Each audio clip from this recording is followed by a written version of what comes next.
Gracias a Dios porque el Señor los guardó y los sacó adelante y ahora están ya aquí junto con el pueblo, junto con la iglesia, para glorificar el nombre del Señor.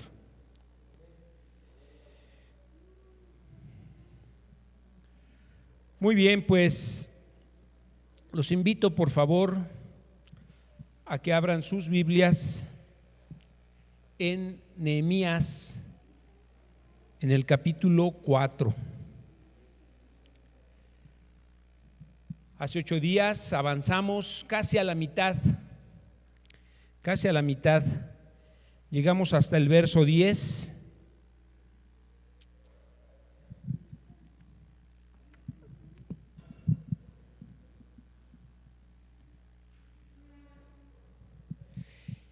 Y bueno, estamos haciendo una comparación, estoy tratando de hacer un tipo como de metáfora de los obstáculos que vemos en este capítulo, de esos obstáculos que se le presentaron a Nehemías y al pueblo judío para poder reconstruir la muralla. Se enfrentaron con burlas, ¿recuerdan? Se enfrentaron ahí con escarnio de los enemigos. Y bueno, todo esto hace el trabajo más difícil, más complicado. Y bueno, trayendo esto a nuestros días, pues estos obstáculos representan en la actualidad lo difícil que es poder construir una vida de santidad. La reconstrucción de los muros representan la separación que hizo Dios, ¿sí?, con lo santo, con lo que era de Él, con su pueblo, de lo que está en el mundo. Entonces, somos santos porque Dios nos ha apartado y ha puesto el Señor una división para que nosotros podamos identificar lo que no es de Él y lo que es de Él. Entonces Jesús nos rescató de la esclavitud, Jesús nos rescató de una vida de cautiverio también, ¿sí? Y en esa vida de cautiverio nosotros vivíamos esclavizados al pecado. Y nos ha puesto ahora en un lugar en donde quiere que le adoremos. Y como decía Johnny, aquí es bien fácil, ¿no? Aquí es fácil cerrar tus ojos, levantar tus manos y elevarte hasta el tercer cielo, pero lo difícil es allá afuera. Lo difícil es en el trabajo, en la calle, con la gente que te rodea, con los vecinos. Pero nuestro Señor Jesucristo quiere darnos una vida diferente. La vida que ha puesto en ti es para que vivas una vida diferente, ¿sí? Lejos de la esclavitud del pecado, ya no estás cautivo en el pecado, y Él quiere darnos una vida que esté dedicada a Él. Y cuando digo dedicada a Él, no significa que nos vengamos a vivir aquí. Él quiere que donde vivamos, que donde estemos, nuestra vida le glorifique y le bendiga. Entonces, en los primeros versos, pues vemos que se presentó algo de oposición, pero a partir del verso 10, pues vamos a empezar a ver que las cosas se van a complicar mucho más. Vamos a leer nuevamente el verso 10, pero antes quiero pedirles que oremos. Bendito Padre, guíanos esta noche con el poder de tu Santo Espíritu. Revélate a nosotros, Señor, revélanos tu palabra, permítenos comprenderla, llevarla en nuestros corazones, tener la fe para saber que es posible si te creemos a ti, si confiamos en ti. Llénanos de tu presencia en este lugar, en el nombre de Jesús. Amén. Dice el verso 10, entonces el pueblo de Judá comenzó a quejarse, ¿sí? O sea, la oposición ya no solamente era afuera, ahora también era dentro. Empezó a haber queja. Tenían a sus enemigos amenazándolos, burlándose de ellos, pero ahora el mismo pueblo empieza a quejarse. Los trabajadores se están cansando, ¿sí? Y los escombros que quedan por sacar son demasiados. Jamás podemos construir una muralla por nuestra propia cuenta. Era lo que estaba diciendo el pueblo de Judá. Y entonces empieza a entrar el pánico, ¿no es así? Ya escucharon la conspiración del enemigo. El enemigo está gritando lo que quiere hacer, lo que quiere venir a hacer con el pueblo, y ellos ya lo saben, ya lo oyeron, que el enemigo quiere acabar con ellos, ¿sí? Pero la muralla está a la mitad, apenas va a la mitad, y entonces se empiezan a dudar, les empiezan a temblar las piernitas, y empiezan pues a manifestar molestia, queja, y empiezan a decir, no, pues es que nos falta un buen, esto va a ser imposible. Y miren lo que dice el verso 11: mientras tanto, nuestros enemigos decían, antes de que se den cuenta de lo que está pasando, caeremos encima de ellos, los mataremos y detendremos el trabajo. Verso 12: los judíos que vivían cerca de los enemigos venían y nos decían una y otra vez, llegarán de todos lados y nos atacarán. Era tanto el miedo, era tanto el temor que sentían de lo que oían, porque estaban oyendo al enemigo. Y entonces venían y decían, es que van a venir, van a llegar a tal hora, no tardan en llegar, estemos listos. Y estaban angustiados. Verso 13: de manera, dice Nehemías, que coloqué guardias armados detrás de las partes bajas de la muralla, en los lugares más descubiertos. Puse a la gente por familias para que hicieran guardia con sus espadas, lanzas y arcos. Yo no sé qué pensaba el enemigo cuando veía allí a las familias. Dice que puso familias. Y bueno, quiero pensar que estaba allí el papá, la mamá, los hijos con su arco, ¿sí?, con su lanza, y ahí checando el dato. Y yo creo que estos, de por sí eran burlones, decían, mira nada más cómo se nos están poniendo. Y bueno, esto es interesante, porque haciendo una comparación con esa construcción de estas murallas y con esta manifestación de lo que el enemigo hace, pues vivir una vida de santidad pues puede resultar algo intimidante, puede resultar algo desafiante, algo difícil, y tal vez existe el deseo, ¿sí? Es genuino el deseo de vivir una vida nueva con el Señor, pero muchas veces sentimos que no vamos a poder. Muchas veces es un reto, es un desafío que nos hace pensar que es imposible, y sientes que no vas a poder, y puedes decir, es que si tú supieras, pues cómo están mis muros, ¿no? Por decirlo de otra manera, si tú supieras cómo está mi fe, si tú supieras cómo hay temor dentro de mí de morir, si tú supieras cómo me da miedo, cómo actúa el enemigo y cuántas cosas veo, si tú supieras cómo está mi amor hacia los demás. Son las preguntas que muchas veces vienen a nosotros, ¿no?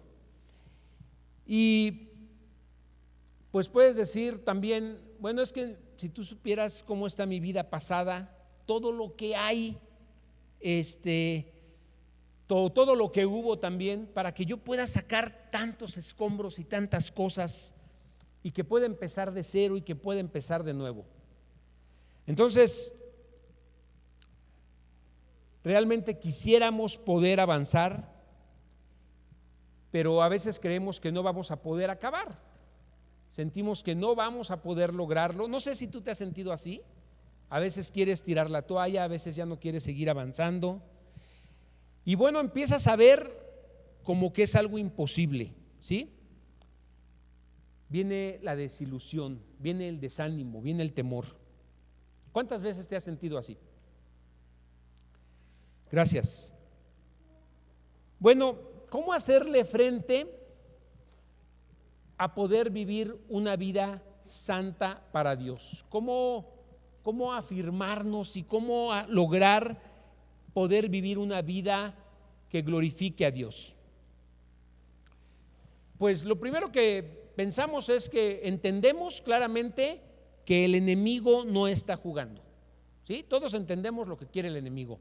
El enemigo quiere destruirnos, no quiere que los que amamos a Dios le honremos, le glorifiquemos, no quiere que le amemos. Fíjense lo que dice Juan 10:10. El ladrón no viene sino para matar, hurtar, matar y destruir. A eso viene el enemigo. Y bueno, eso no va a cambiar. El enemigo es así, ese es su objetivo, esa es su meta, así actúa desde los tiempos antiguos, desde el inicio ha actuado así. Y bueno, tal vez muchos te han avisado, tal vez muchos te han de alguna manera alertado, pues de que no te va a soltar, ¿no? De que es necesario que dejes esa vida de pecado, porque el enemigo no se va a detener. Y bueno, tú podrías decir, pues mejor no construyamos, mejor ahí muere. Y muchos por esa razón no se acercan a Cristo. Muchos por ese miedo, por ese temor al compromiso, por ese temor a mantenerse firmes, no se acercan a Dios, porque lo ven imposible, porque dicen, no lo voy a lograr, ¿para qué me hago tonto, no? Y muchos dicen, es que no es mi tiempo, ahorita no es mi tiempo, sé que no voy a poder, sé que no lo voy a lograr.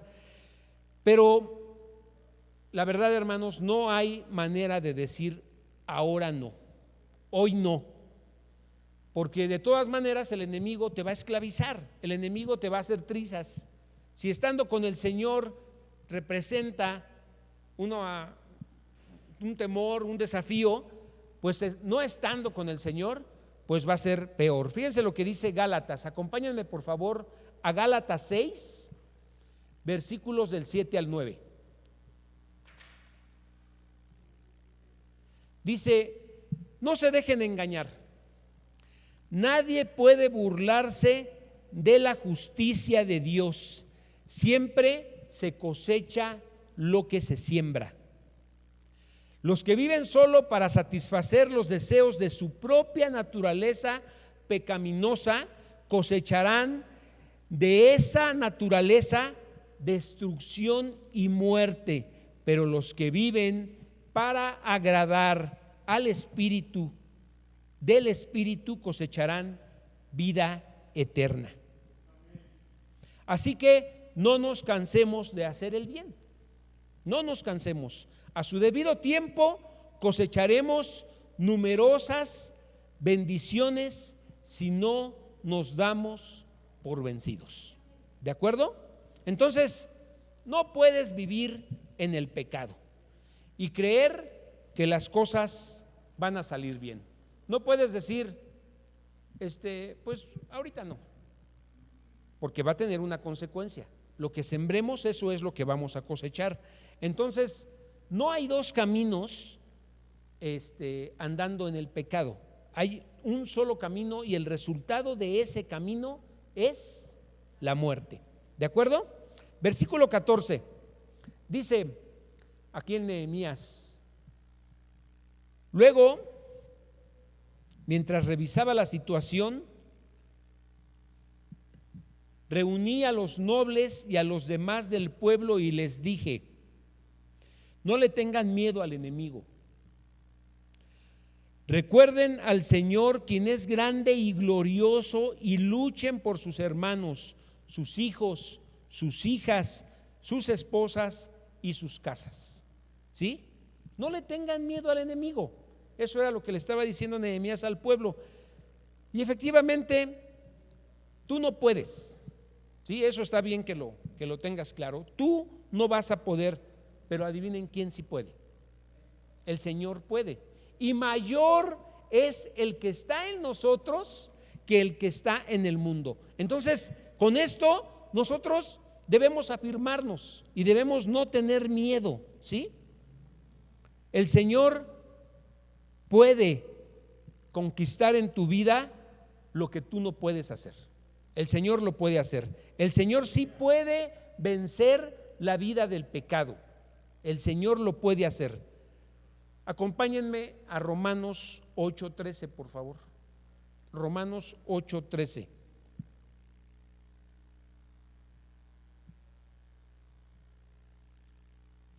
Dice: pues si viven obedeciéndola, o se refiere a la carne, si viven obedeciendo la carne, morirán, pero mediante el poder del Espíritu hacen morir las acciones de la carne, de la naturaleza pecaminosa vivirán. Otra versión dice: pero si vivís conforme a la carne, moriréis, mas si por el Espíritu hacéis morir las obras de la carne, viviréis. La naturaleza de hacer morir la obra de la carne es solamente por medio del Espíritu Santo. No hay otra manera de hacer morir las obras de la carne, ¿sí? Entonces, es bueno que entendamos que nosotros, en nuestras fuerzas, en mi naturaleza, no es posible. Simplemente no puedo, pero el Señor sí puede. Lucas 1:37, no lo busquen, dice: porque nada hay imposible para Dios. Y Lucas 18:27 dice: lo que es imposible para el hombre es posible para Dios. ¿De acuerdo? Entonces, tú no vas a poder, ¿sí? No te frustres, no te sientas mal, pero tú no vas a poder. Pero nuestro Señor prometió que Él sí puede hacerlo y lo va a hacer en tu vida. ¿Sabes qué dijo Dios? Bueno, esto que dijimos, lo que es imposible para el hombre es posible para Dios. Y Él prometió que sí puede hacerlo en nosotros. Y la única manera es, pues, estando en Cristo, ¿sí? El hombre natural, el hombre que no conoce de Dios, pues simplemente ni siquiera va a poder tener la ayuda de Dios. Entonces, por favor, acuérdate de esto, ¿sí? Tú no puedes, pero Él sí puede. Tú no puedes, pero Él sí puede. Repítelo: yo no puedo, pero Él sí puede. ¿De acuerdo? Entonces, se trata de creerlo, se trata de tener fe, se trata de confiar en las promesas que el Señor nos hizo. Depende de Él para vencer el pecado, no de tus fuerzas, ¿sí? Versículo 14: acuérdate del Señor grande y temible, y pelea por vuestros hermanos, por vuestros hijos, por vuestras mujeres y por vuestras casas. El Señor ya venció, hermano. El Señor ya venció, el Señor ya resucitó. Si has creído en Él, si tú le has entregado tu vida, has nacido de nuevo. Y el Señor, a partir de ese momento, te da a su Espíritu Santo para que camines en victoria, ¿sí? Verso 15 dice: cuando nuestros enemigos se enteraron que conocíamos sus planes y que Dios mismo los había frustrado, todos volvimos a nuestro trabajo en la muralla. Sin embargo, de ahí en adelante solo la mitad de los hombres trabajaban, mientras que la otra mitad hacía guardia con lanzas, con escudos, con arcos y cotas de malla. Los líderes se colocaron detrás del pueblo de Judá, verso 17, que edificaban la muralla. Los obreros seguían con el trabajo, sosteniendo con una mano la carga y con la otra el arma. ¿Sí se los imaginan?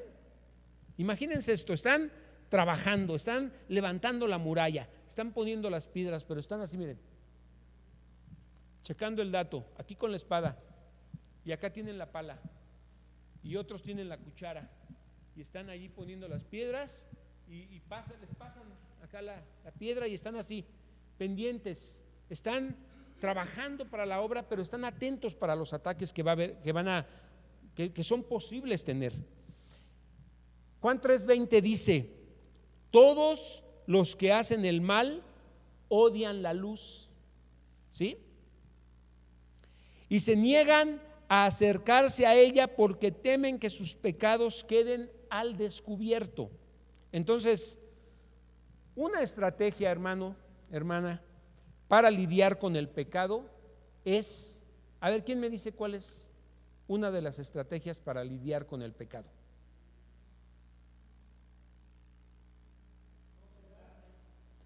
No ausentarme, podría ser una, lo leíamos en el Salmo 86 ahorita que iniciamos.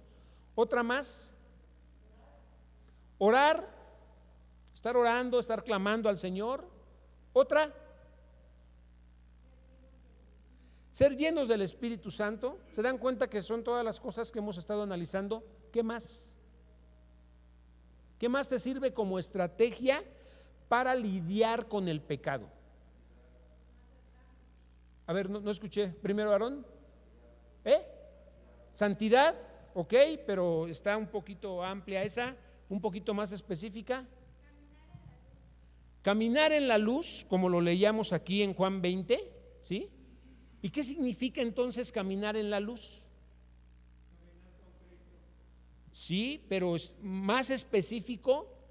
Fíjense, cuando uno está en pecado, cuando uno está haciendo lo malo, cuando uno está caminando mal, normalmente pues no andas en luz, ¿sí? No andas en luz. Y entonces para caminar en luz se requiere, y esto es lo que quiero que escuchen, a veces es bien difícil que ustedes puedan contestar lo que está en nuestra mente, ¿no? Pero se requiere, sí, amén, dice, se requiere la confesión. Se requiere que confesemos, eso es andar en luz, que saquemos a luz lo que estamos haciendo a ocultas, lo que estamos haciendo a escondidas, ¿de acuerdo? Por eso dice, todos los que hacen el mal odian la luz. ¿Por qué? Porque son descubiertos, porque se ve, pero los que aman la luz, cuando tienen algo que está mal, ¿qué hacen? Pues lo presentan, ¿no? Lo confiesan y se niegan a acercarse a ella porque temen que sus pecados sean descubiertos.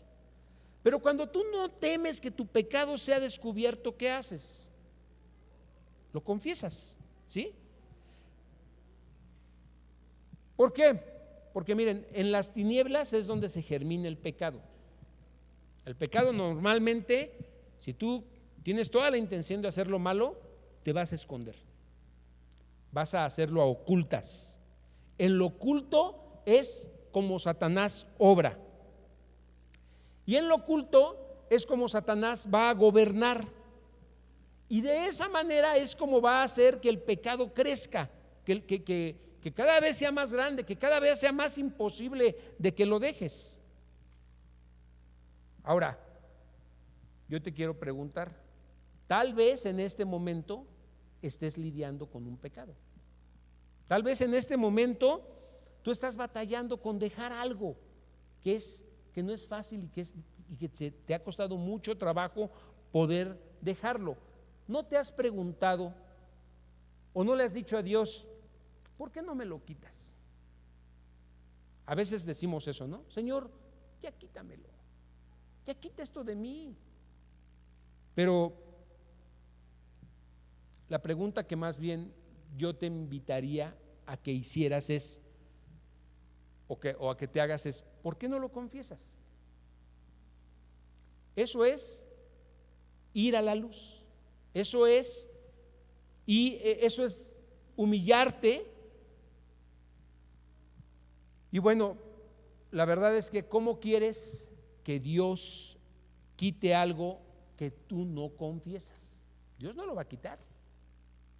no lo va a quitar. Cuando Adán y Eva pecaron, él ya sabía que habían fallado, pero le pregunta: ¿quién te dijo que estabas desnudo? Le pregunta Adán, ¿no? ¿Cómo supiste? Porque él quería que le confesara, él quería que le dijera. Pero ¿qué hizo Adán? Se escondió, ¿sí? Se tapó. Esa es la reacción que tenemos cuando andamos en pecado. Porque para confesarlo, pues ¿qué se necesita? En primer lugar, reconocer que me equivoqué, que fallé, que hice lo malo. Necesitas llevarlo a la luz, ya no dejarlo en lo oculto. Entonces siempre va a ser mejor que lo confieses. Fíjense qué dice Primera de Juan 1:9. Acompáñenme por favor a Primera de Juan capítulo 1 versículo 9. Dice, voy a esperar: pero si confesamos nuestros pecados a Dios, Él es fiel y justo para perdonarnos nuestros pecados y limpiarnos de toda maldad. Si confesamos, Él es fiel y justo para perdonarnos de toda maldad, para limpiarnos de toda maldad. ¿De acuerdo? Ahora, si lo mantienes en lo oculto, cada día va a ser más difícil, va a ser más complicado. Cada día que tú guardes algo que está mal, va a ir creciendo más, va a ser más fuerte. Es como una bola de nieve, se va haciendo cada vez más difícil de controlar. Ya al rato te va a controlar a ti, ¿sí? No va a parar, pero la promesa del Señor, ¿cuál es? El que confiesa sus pecados, el que los confiesa y se aparta de ellos, alcanzará misericordia. Esa es la promesa del Señor. Entonces, híjole, cuando estamos en una situación así, pues creemos que si lo confesamos nos van a destruir, ¿no? Que no nos van a dar chances si confesamos lo que estamos haciendo mal. Creemos que todo se va a caer, que todo se va a arruinar, ¿sí? Que no vamos a hallar misericordia. Eso es lo que normalmente creemos cuando pensamos en la posibilidad de decir lo que estamos haciendo mal. Por eso es difícil, por eso no es fácil venir y sacar a la luz lo que está mal, porque dentro de nosotros existe algo que nos dice pues que no va a haber gracia ni misericordia. Silis, espérame, deja que me traigan el micrófono. ¿Es mucho lo que vas a decir o poquito? Es que hace 8 días dijo así poquito y no alcanzó a llegar el micrófono.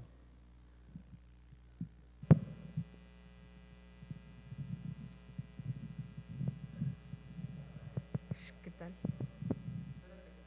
Ya, gracias. Pues pienso que es muy importante no solamente confesar nuestro pecado al Señor, sino también Santiago 5:16 dice: confesaos vuestras ofensas unos a otros y orad unos por otros para que seáis sanados. La oración eficaz del justo puede mucho. Y un ingrediente para esto es la humildad, porque quizá yo con Dios, que me conoce y que no le puedo ocultar nada, no sea tan difícil confesar mis faltas. Pero ir con un amigo, con un hermano, a confesarle quién soy yo, la verdad es que muchas veces guardamos muchas apariencias y no venimos a la luz y no somos sanados ni son perdonados nuestros pecados. Y esta podría ser una práctica más constante que pudiéramos tener. Gracias. Sí, hermanos, fíjense, yo creo que aún a veces decírselo a Dios, a alguien le pudiera resultar complicado, ¿sí? Abrir su corazón y decirle a Dios. Yo no sé por qué, porque al final el Señor conoce tu corazón y el Señor conoce todo de tu vida y sabes que puedes acercarte a Él confiadamente. Él te lo dice: y hallarás gracia y oportuno socorro, así lo dice el Señor. Habrá quien aún al Señor le cueste trabajo confesarle. Pero, por ejemplo, ir con tu esposa y confesarle, no sé, a lo mejor como varón, que estás viendo pues páginas o programas para adultos que no te edifican y que estás siendo un problema para ti. ¿Eso costará trabajo? Sí cuesta trabajo, ¿sí? Sin embargo, ese elemento que está mencionando Liz es un elemento que muchas veces no existe cuando solo se lo confesamos a Dios, que es la humildad. Es humillarte, pasar la vergüenza, decir con todas sus palabras, con todas sus letras, lo que estás viviendo, lo que estás haciendo a ocultas. Y pues a veces eso es lo que se torna difícil, ¿no? Y apenas el martes con los pastores compartíamos esto y pues de repente salió algo de resistencia, ¿no? Y bueno, no es una condicionante que estamos poniendo aquí para decirles, si nosotros quieren que como pastores oremos por ustedes o les unjamos con aceite, tienen que confesarnos sus pecados. O sea, no lo hacemos así, pero qué bendición hay cuando en esa acción, en ese acto de ir y orar por ustedes, abren su corazón. Cuando hay una administración y son completamente honestos. Eso es lo que cuesta trabajo. Lo que normalmente sucede es defenderse. No, es que fue ella, no, es que tú, es que él, es que ustedes, pastores. Siempre es así. Es señalar, es decir, pues es que no me ayudan, es que no me disipulan, es que no están allí. Pero espérame, ¿y tu parte? ¿Sí? Eso es lo que cuesta trabajo, humillarse para confesar. Y esto es lo que quiere el enemigo. Al final el enemigo quiere que tú no vayas a la luz, que tú no expreses lo que estás viviendo, si es posible ni a Dios, ¿sí? Que vivas con eso, que te quedes callado, que no lo menciones. Eso es lo que quiere Satanás, pero es lo contrario. El Señor quiere exactamente lo contrario. Él dice: hallarás misericordia, hallarás oportuno socorro, ¿sí? Hallarás gracia. El que se humille, ¿cómo dice ahí el verso? Dice, no alcanzo a ver aquí, déjenme, vengo más para acá. Es que las luces. Si mi pueblo se humilla, fíjense con qué empieza este versículo de Segunda de Crónicas 7:14. Si mi pueblo se humilla, sobre el cual es invocado mi nombre, y oran y buscan mi rostro y se convierten de sus malos caminos. ¿Con qué empieza? Con que nos humillemos, ¿sí? Entonces yo oiré de los cielos y hasta entonces perdonaré sus pecados y sanaré su tierra. Eso es lo que dice el Señor. Entonces, siempre va a ser mejor confesarlo a que te descubran. Siempre va a ser mejor, hermano, y te lo vuelvo a decir, siempre va a ser mejor que confieses tu pecado, que te humilles, ¿sí? A que te descubran tu pecado, a que te cachen. ¿Y saben qué sucede? Cuando alguien es descubierto, viene una falsa humillación. Y entonces sí, hay lágrimas y hay muchas cosas, pero a veces es todo un teatro, ¿eh? A veces todo es todo un teatro montado, pues porque ¿qué te queda? ¿Qué te queda? Pues ya reconocer, ¿no? Ya te vieron, ya te cacharon, ya te descubrieron. Entonces, ven a la luz y saca las cosas a la luz. Es difícil, hermano, pero es vital para poder ser libres. Es muy importante para poder ser libres. Y miren, aún para confesarlo necesitamos a Dios.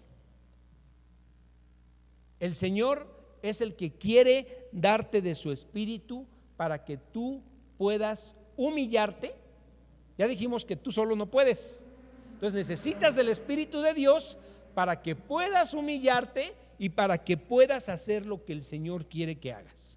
Verso 18. ¿Vamos bien? ¿Preguntas, comentarios? Preguntas acá, por favor. Hermano Chucho, después Aarón. ¿Y allá quién levantó su manita? ¿Nadie? Ok. Hermano Chucho, gracias.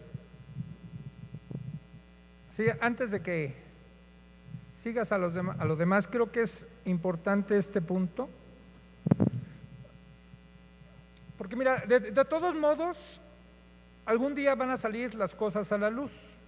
Es más, el mismo Señor dijo: lo que tú hagas a escondidas se gritará desde las azoteas.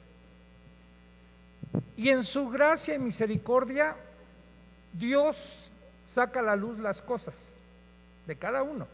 Sí. Y puede haber hay una posibilidad de que aún cuando quisimos ocultar las cosas y Dios las saca a la luz, todavía hasta ahí nos da oportunidad de Dios de ver qué actitud asumimos. El ejemplo es David. Ocultó su adulterio, su asesinato, y creía que ya la había librado. Pero cuando leemos ahí en el segundo libro de Samuel, al final del capítulo 11, cuando hace todo eso, dice: y esto no agradó a Dios, lo que hizo David. Como muchas de las cosas que nosotros hacemos no agradan a Dios. Así es. Cada quien sabe con qué lucha, y uno en el fondo sabe que no se puede estar engañando a sí mismo. Y entonces en el capítulo 12, cuando Natán confronta a David y le saca a relucir su pecado, aún ahí todavía da chance Dios. Y es por eso por lo que yo creo que sigue Dios considerando a David un hombre conforme a su corazón, porque inmediatamente que le sacan a la luz no se defiende, no justifica, ¿sí? Fíjense esta palabra que dijo: inmediatamente. Y dice: he pecado. Y se dirige hacia quién, dice: contra Jehová.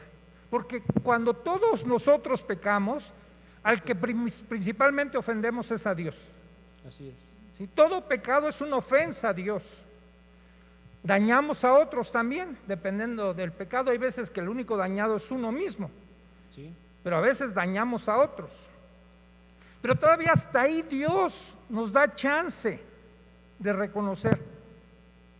¿Por qué no fue lo mismo con Saúl cuando él pecó también? Nunca reconoció. Primero con el pecado de que no esperó a Samuel los 7 días que le dijo, y él dice: Samuel, es que el pueblo se me desbandaba, y todo eso podía ser cierto, y tú no llegabas. Por eso hice lo que hice, es el sacrificio, para invocar el favor de Dios. No le era permitido a Saúl hacer eso. Después, cuando Amalek en el capítulo 15 le dice, ¿no? Locamente has hecho también. A ver, dice: pero sí hice todo lo que me dijiste, Samuel. Mira, maté. Y el balido de ovejas. Eso, el pueblo guardó lo mejor para ofrecérselo a tu Dios. Pero por lo demás, todo lo demás lo hice. Y es cuando Dios le dice a través de Samuel: ¿en qué se complace más Dios? ¿En los sacrificios o en que le obedezcan?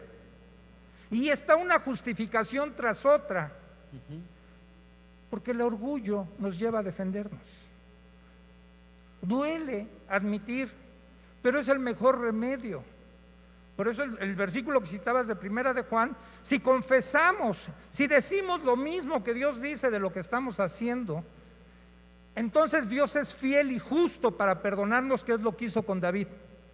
Dios mantuvo su fidelidad, su justicia con alguien que reconoció su pecado y lo perdonó.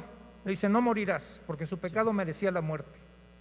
Tu pecado ha sido remitido, ¿sí? No vas a morir. Pero el otro que no reconoció, se aplica la sentencia que la misma Escritura dice: el que peque morirá. ¿No reconoces, Saúl? Eres desechado de parte de Dios. Y aunque tenemos muchos ejemplos y está en la Biblia, el que se humille será ensalzado, el que se ensalce será humillado, a veces nada lo tenemos como una información mental, pero hay que aplicarlo verdaderamente, ¿sí? Y nos damos cuenta que cuando nos sentamos con otro ser humano, ¿sí?, no solo con Dios como estaban diciendo, viene la verdadera liberación, el poder rendir cuentas a alguien.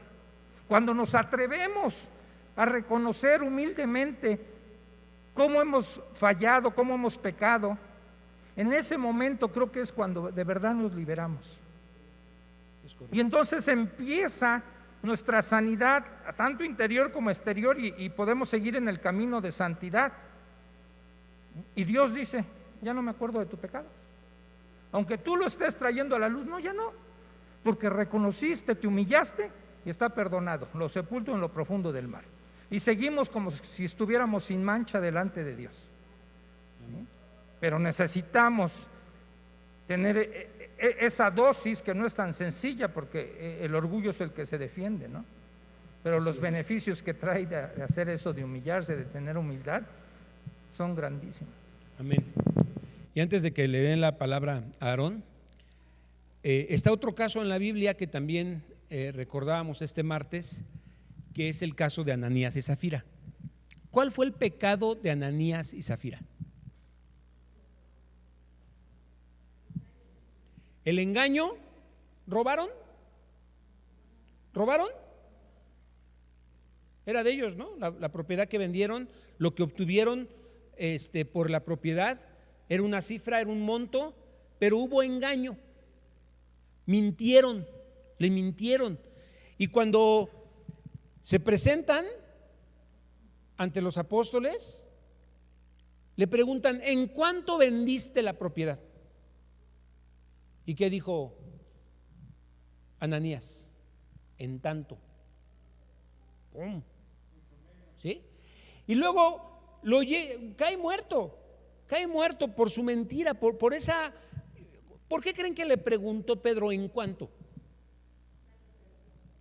Ya lo sabía, pero esperaba algo, ¿no? ¿Qué esperaba? Pues que dijera la verdad para que no muriera. Exacto. Miren, la verdad la vendí en esto. Hasta iba a mentir. Pudo haber dicho así de sincero. Hasta iba a mentir. Y íbamos a decir que le íbamos a dar en tanto, pero no me sentí bien. A veces se siente eso, ¿no? Y puedes decirlo así: no me sentí bien, pero miren, la verdad lo vendí en tanto, pero me quiero quedar con tanto. ¿Qué le hubiera dicho Pedro? Pues es tu propiedad, es tu dinero, y si no quieres dar nada, no des nada, no te preocupes. Da lo que tú quieras, siéntete en libertad. Pero ¿qué hizo? Cuando le dijo en cuánto, esperaba todavía que reaccionara y que tuviera temor de Dios y que dijera: sí, no lo vendí en lo que estamos diciendo, la verdad es que no fue así. Pero no, se mantuvo en el engaño. Y después llega Zafira, igualita, ¿sí? Y le dijeron: ¿en cuánto vendió la propiedad tu marido? En tanto. Coludidos. Tiene apenas unos días que le dije a mi esposa: por favor, mi amor, por favor, por el amor que me tienes, cuando yo caiga en un pecado o sea descubierto en un pecado, no me tapes mi pecado. Si me amas, no me tapes el pecado, no te coludas conmigo para taparme mi pecado. No me vas a ayudar así, no me vas a ayudar. Y lo mismo sucedió con Zafira. Ahora sí, perdón, Aarón. Sí, es muy interesante la situación que nos revela también el Señor Jesús. Dice en su palabra en el Evangelio que cuando llevas tu ofrenda y te acuerdas que un hermano tiene algo contra ti, que regreses y te pongas a cuentas con él y que dejes ahí tu ofrenda, y después de que estás a cuentas con él, la lleves, ¿no? Y eso habla de una identidad, como lo mencionaba la semana pasada, de una identidad de una iglesia, de un cuerpo que es parte del Señor. y que la santidad empieza a través de la oración. La oración es confesión ante el Señor, es cierto, pero también decía muy acertadamente Liz, también que lo debemos de hacer unos con otros y orar unos por otros. Y es lo que ilustra precisamente los versículos 14, 16 y 17 que hablan de la armadura y que estaban trabajando y tenían la espada y tenían las cosas listos para, si viene un ataque, contrarrestar. Y causa interés porque es Efesios 6, algunos sermones que nos diste acerca de la carta de Efesios. En el capítulo 6 habla precisamente de la armadura y es exactamente lo que está revelando aquí el Señor. No necesariamente que traigas la Biblia en tu trabajo, pero que sí la traigas presente. No es necesario que lo estés presumiendo y diciéndole a todo el mundo soy cristiano y yo creo en Dios, sino que tus acciones y las decisiones que tomas que sean las correctas, que se refleje lo que estás leyendo en casa y que la actitud que tomas a la hora de tomar una decisión que debe de ser apropiada y bajo la voluntad del Señor para agradarle a Él, se refleje también dentro de la comunidad, dentro de la iglesia, y que dentro de la iglesia también tengamos la oportunidad y los otros hermanos también tomen la iniciativa de venir y preguntarte, ¿tienes algo contra mí? Quiero estar a cuentas contigo y ir sanando nuestra congregación. Porque hay un ejemplo muy claro en el versículo 14, dice Nehemías, acuérdate del Señor grande y temible. El temor del Señor está ahí de inmediato. Por eso es que el pueblo empieza a tomar ánimo y pues empieza a trabajar, pero caen porque ¿por qué se desaniman? Porque lo hacen en sus fuerzas y entonces entra el Espíritu del Señor. Pero es bien importante lo que acaban de mencionar. Y también el hermano que lo dijo, como el siervo que busca agua en el desierto, que brama por ella, busquemos también entre nosotros ponernos a cuentas y no estar aquí en la congregación tolerando y aguantando y durmiéndote y haciendo cosas que no son apropiadas de un cristiano, que no son apropiadas de una gente que se identifica con el Señor. Y que realmente se tome la iniciativa y no solamente durante la oración de decir que se acaben los chismes, que se acabe la intolerancia y que no estén esas cosas haciéndose mal, que tomemos realmente la iniciativa nosotros como cuerpo y empezando con nosotros, cada uno de los miembros que estamos aquí, ir con los propios pastores y preguntarle, pastor, ¿tú tienes algo en contra de mí? ¿O yo hice algo que te ofendiera? Y ponernos a cuentas y sanar esas situaciones que se vienen presentando. Amén. Gracias, Aaron. ¿Alguien más? Por allá levantaron su manita, ¿no? Se arrepintieron, chiquititos. Ok. Bueno, versículo 18. Dice, todos los que construían tenían una espada asegurada a su costado. El que tocaba la trompeta quedó conmigo para tocar alarma. Lo que sucede aquí es que Nehemías tiene muy claro, hermanos, que aunque el enemigo ahorita está quieto, ¿sí? Aunque el enemigo se echó 2 pasitos hacia atrás, no significa que ya se fue, no significa que ya está vencido, ¿sí? Tienen que estar alertas. Tienen que, en ese momento, pues considera Nehemías y toma ciertas medidas para estar alerta, ¿sí? Instruye ahí a la gente para estar allí con espadas, haciendo vigilias, para tocar la trompeta y alertar a todos. Entonces, lo que Nehemías sabe es que en cualquier momento el enemigo puede atacar otra vez. Y el enemigo, sus tácticas, su forma de actuar, su forma de moverse para atacar son las mismas, tiene el mismo estilito, ¿sí? Entonces, es lo mismo para nosotros ahorita. Si queremos construir una vida de santidad, nosotros tenemos que estar alertas todo el tiempo, ¿sí? Aunque estés ahorita bien, aunque ahorita no estés pasando dificultades en tu matrimonio, aunque ahorita no estés peleando con nadie, aunque sea tu mejor momento como cristiano, bueno, es una victoria, sí, pero necesitas estar consciente que el pecado no se ha ido, sigue ahí, ¿sí? Simplemente voltea a ver hacia el mundo y te vas a dar cuenta todo lo que puede haber, que te puede atrapar, que te puede seducir, y pues que sigues viviendo en un mundo que sigue de alguna manera inflamando tus deseos, tu concupiscencia, y esto te tiene que hacer que mantengas la guardia, que te mantengas alerta, que estés checando el dato, que no pienses que estás bien. La santidad que podamos tener el día de mañana, ¿cuándo se consigue? Se consigue hoy, cada día. La santidad que nosotros, el estar firmes, lo vamos a conseguir día con día, ¿sí? Entonces, necesitamos vivir una vida de guarda, una vida en donde estemos a la defensiva, ¿sí? Y de esta manera lo vamos a lograr apegándonos a la palabra de Dios. Aarón citó Efesios 6 y aquí nos dice que la palabra es la espada del Espíritu, ¿sí? Esa es nuestra arma. Y no es para que agarres tu Biblia y empieces a hacer sablazos así en el aire. Así no se hace la guerra espiritual, esa es una locura, es una tontería. Realmente necesitamos leer la palabra de Dios, afirmarnos en la palabra, creer la palabra de Dios. Y Hebreos 4 nos dice que la palabra es como espada de dos filos que entra hasta el corazón, discierne nuestras intenciones, entra hasta el tuétano de nuestros huesos. Sí, esa es la palabra de Dios, se refiere a la palabra de Dios. Y Colosenses 3:16 dice: more en abundancia la palabra de Dios en ustedes.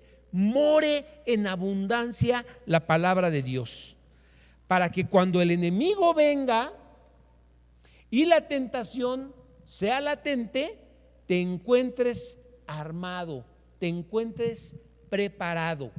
¿De acuerdo? Por todas partes en la palabra vas a encontrar que la Biblia dice o que nos invita a estar atentos y a estar alertas. Vamos a 1 Corintios, capítulo 10, versículo 12. Dice: si ustedes piensan que están firmes, tengan cuidado de no caer. ¿No dice así? Si ustedes piensan que están firmes, tengan cuidado de no caer. Porque si crees estar firme, estás a punto de caer. Eso es lo que está tratando de decir. Si crees estar firme, aguas, porque estás a punto de irte de boca. Fíjense qué interesante, que la firmeza en estar es estar consciente de que puedes caer. En eso consiste la firmeza, en estar conscientes que como seres humanos podemos fallar y podemos caer. En eso consiste ser fuertes, o la fortaleza, en estar conscientes, ¿sí? En saber que eres débil. Eso te ayuda más a creer que no pasa nada. No, yo como otras veces, en victoria voy a vivir. Sentirte vulnerable es mejor a saber que todo lo puedes y que no va a pasar nada y que Diosito va a estar allí para detenerte. No es así, hermanos. Necesitas saber que necesitas la palabra de Dios para fortalecerte. No dejes que tu vida de santidad, dice aquí, no dejes tu vida de santidad solo porque tienes momentos de comodidad ante el pecado. Versos 19 y 20. Nos quedan 2, 1, 0, se acabó. Justo. Pero nos faltan todavía del 19 al 23. Ok, todavía es algo importante para considerar. Prefiero esperarme y compartirlo para la próxima semana. Entonces, mis amados hermanos, es muy importante lo que el día de hoy analizamos en la palabra. Muy, muy importante. Hay muchas cosas importantes que necesitamos cuidar, que necesitamos vigilar para poder construir una vida de santidad, una vida que glorifique a Dios, una vida donde nosotros estemos agradándole al Señor. Y pues todo esto que viene aquí en Nehemías, pues es de mucha bendición, hermanos, de veras de mucha, mucha bendición. Y por eso estemos orando, estemos clamando al Señor, estemos pidiéndole que esta palabra permanezca en nosotros y que dé fruto al 30, al 60, al 100 por uno, como dice la palabra. Que le creamos al Señor, que confiemos en el Señor, no confiemos en nosotros. Sepamos que hay un enemigo que quiere destruirnos, pero estemos atentos, estemos contemplando la palabra, estemos buscando al Señor. ¿De acuerdo? Bendito Padre, gracias por esta noche. Te damos a ti toda la gloria, Señor, porque tú eres bueno y porque para siempre es tu misericordia. Gracias, Señor, por tu amor. Gracias, Señor, por tus cuidados. Gracias, Señor, por el Espíritu Santo que has depositado en nosotros para mantenernos firmes. Te bendecimos en el nombre del Señor. Vamos a participar de la cena del Señor. Rubencito, si eres tan amable, mi hermano, dirigirnos con la cena.